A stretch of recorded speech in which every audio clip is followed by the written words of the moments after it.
Imagine sinking slowly into the dark ocean, descending into the pitch-black abyss of the Mariana Trench. Here, under millions of tons of water pressure, temperatures hover just above the freezing point of water. For years, internet videos and articles have claimed that a prehistoric monster is still lurking down here. They tell stories of the giant Megalodon shark, suggesting it survived extinction by hiding in deep trenches. Welcome to Continent versus Ocean. Today we decode the biological truth and expose the Megalodon myth. To understand the reality, we must first examine the incredible physical design of this prehistoric apex predator. Growing up to 18 meters in length, Megalodon was the largest shark that ever swam the oceans. Its fossilized teeth, some larger than a human hand, reveal a mouth measuring over 2 meters wide. With a bone-crushing bite force of 40,000 pounds per square inch, it possessed the most powerful jaws in evolutionary history. This immense predator was engineered to hunt the ocean's largest beasts, specifically prehistoric whales. To sustain such a massive body, Megalodon required an enormous amount of daily food energy. A mature Megalodon needed to consume more than 1 ton of whale meat and fat every day. Because of this massive energy requirement, Megalodon was restricted to highly productive warm coastal waters. Prehistoric oceans were warm, shallow, and filled with abundant schools of small ancient whales. This was the perfect hunting ground, allowing the giant predator to feed and maintain its body temperature. Unlike modern cold-blooded sharks, Megalodon possessed a unique physiological adaptation called regional endothermy. It could maintain a body temperature warmer than the surrounding water, boosting its muscle power. This semi-warm-blooded design gave it speed and agility, making it a highly effective hunter of whales.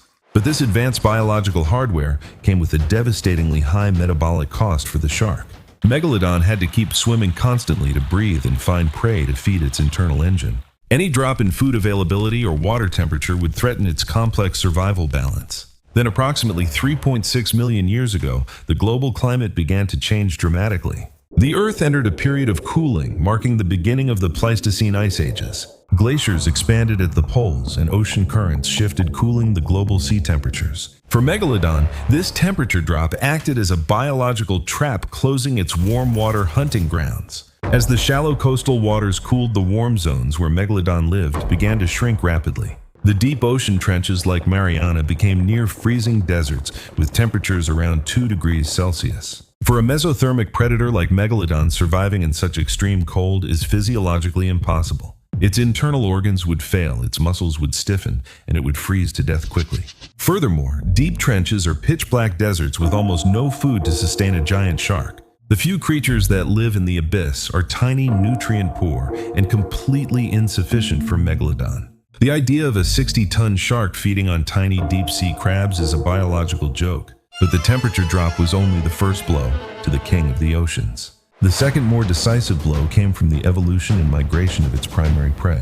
As the oceans cooled, the prehistoric whales that Megalodon hunted faced their own survival challenges. Whales, being mammals, adapted to the cold water by developing thick layers of insulating blubber. This new insulation allowed them to migrate to the cold, nutrient-rich polar regions. The polar seas offered massive blooms of plankton, providing an endless food supply for the whales. But for the giant Megalodon, following its prey into these freezing polar waters was impossible. The extreme cold of the Arctic and Antarctic oceans was a barrier the shark could not cross. Megalodon was trapped in the shrinking bands of warm water near the equator, starving. The whales thrived in the cold, growing larger and safer from the giant predator. This separation of predator and prey broke the ecological chain that sustained Megalodon for millions of years.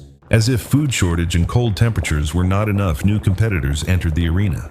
During this period of transition, a smaller, more efficient hunter emerged: the great white shark. Great whites were smaller, requiring far fewer calories to survive than the giant Megalodon. They could tolerate cooler waters, allowing them to hunt in areas that Megalodon could not reach. The young Megalodons, which shared the same nurseries, had to compete directly with great whites. Great whites were faster and more agile, outcompeting juvenile Megalodons for limited coastal prey. This competition severely reduced the number of Megalodon pups that survived to adulthood. At the same time, another formidable predator was rising in the oceans: the killer whale. Ancestral orcas evolved high-speed team coordination, hunting in packs to target large marine mammals. While a single orca was no match for a Megalodon, a coordinated pod was extremely dangerous. Orcas hunted the same whales that Megalodon needed, further depleting the giant shark's food supply. The combination of losing its prey, cold waters, and intense competition pushed Megalodon to the brink. Over thousands of years, the population of the giant shark dwindled as breeding pairs failed. Starvation became common, and the top predator of the ancient seas slowly vanished from the fossil record. By 3.6 million years ago, the extinction of Megalodon was complete and final. In the modern world, the ocean is ruled by different forces, each adapted to their niche. The great white shark occupies the role of the solitary coastal apex fish predator. The orca rules the deep blue sea through family culture, intelligence, and unmatched teamwork. If Megalodon were still alive today, we would see clear evidence of its existence in the oceans. A 60-ton predator swimming in coastal waters cannot hide from modern sonar and satellite tracking. We would find giant bite marks on modern whales, which are completely absent today. Whale carcasses dat bow would show signs of giant teeth, but we only see orca marks. Furthermore, Megalodon teeth would continue to shed and wash onto beaches, which does not happen. All fossilized Megalodon teeth found by scientists are at least 3 million years old. The science is clear. Megalodon is gone, and it is never coming back to our oceans. Its extinction was not a tragedy, but a necessary step for modern marine life to evolve. Without the threat of the giant killer whales could grow to the massive sizes we see today. The blue whale, the largest animal to ever exist, could only evolve after Megalodon disappeared.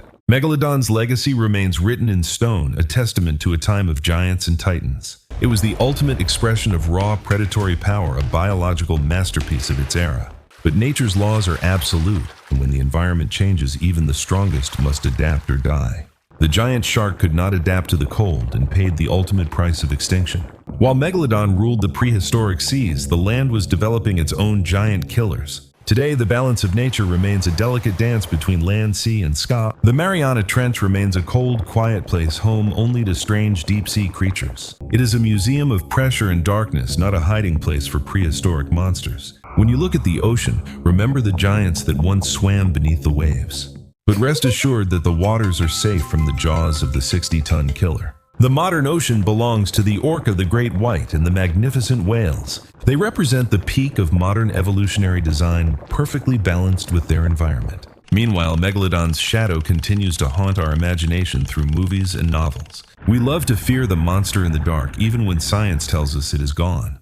This psychological need to create monsters is a unique trait of human culture. We look at the vast unexplored sea and populate it with our deepest nightmares. But the real monsters of the wild are often the ones we fail to protect. Conservation of modern apex predators like sharks and whales is our current responsibility. Losing them would disrupt the delicate balance of the ocean, leading to ecological collapse. Unlike Megalodon, whose end was natural, their threat comes directly from human activity.